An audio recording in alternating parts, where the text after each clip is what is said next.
My dear brothers and sisters, today's gospel, Jesus expresses his mind that divorce is not something that is in the mind of God. It was the mind of God when he created Adam and Eve.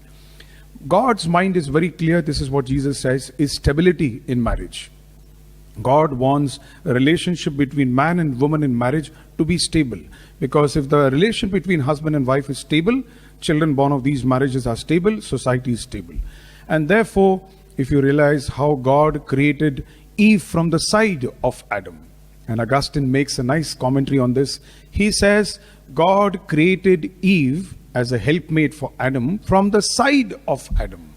Augustine says, God did not create Eve from the head of Adam, neither from the feet of Adam.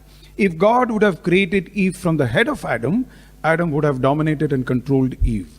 If God would have created Eve from the feet of Adam, Adam would have made Eve his slave.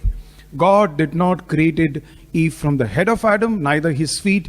God created Eve from the side of Adam, which is the heart, so that Adam will love his wife Eve, and they have this particular relationship. God was the first to bless the first marriage. He said to Adam and Eve, go and multiply. So for Jesus, for God, marriage is nothing else but stability, and therefore Jesus is not in favor of divorce. The book of Malachi 2:16 says God hates divorce. So what is a divorce, and what does the church do when you have something called annulment of the church? So the church does not, the Roman Catholic Church does not accept divorce. What the church does is annulment. So divorce means there was a marriage, somebody breaks it. The church says nobody can break a marriage. Whereas annulment is something where the church declares a marriage null and void. I work for the tribunal, so we understand annulment from the point of view of declaring a marriage null and void. How? For example, marriage comes into being because of consent. Man and woman gives consent, the vows that they take. If the consent is not given freely, then that marriage can be declared null and void. For example, somebody is forced into marriage. So the church gives annulment only on specific grounds, otherwise the church will not give an annulment. Annulment is difficult. Divorce can be got easily if two people agree. Now what we call mutual consent. Both agree, you can get a divorce, but annulment is difficult. Today, as we participate in this Eucharist, my appeal to all those married: enjoy your married life, be happy with your partners, make the best use of your married life.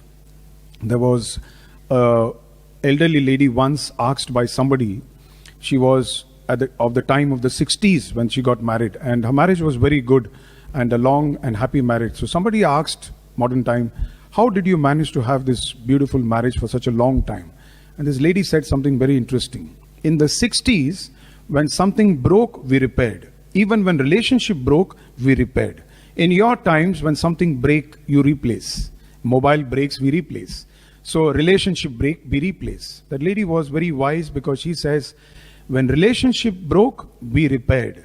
In your time, when relationship breaks, you replace. So the appeal here is very clear. Jesus wants marriage to be happy, to not to take your partner for granted. I remember sometime it is very difficult for people to live a happy married life. There are difficulties because marriage, according to me, is between two imperfect human beings, and the only perfect element in that marriage is God. Put God in your marriage, everything becomes good. Children from these marriages are a gift from you. Okay, so your gift is your children. Treat your children with respect and love. It is children who give you this biggest status in the world, father and mother.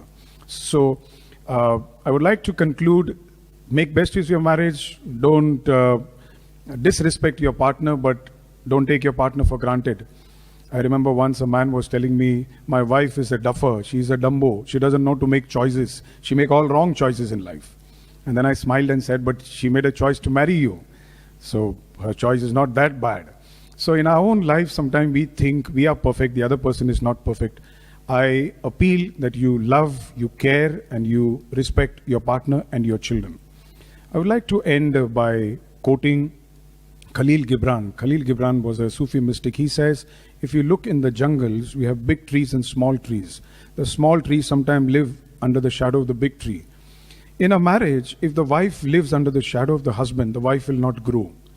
And if the husband lives under the shadow of the wife, the husband will not grow. So what is a good marriage?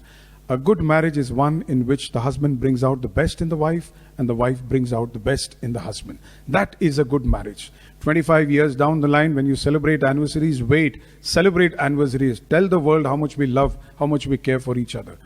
So at the time of a celebration, if you say that my husband brought out the best in me, my wife brought out the best in me, that is a good marriage. My appeal to all married people who are joining me in this live Eucharist, my appeal is, before the day ends, give a nice hug to your wife, give a nice hug to your husband, give a nice hug to your children, tell them how much you love, how much you care. God bless you and your family.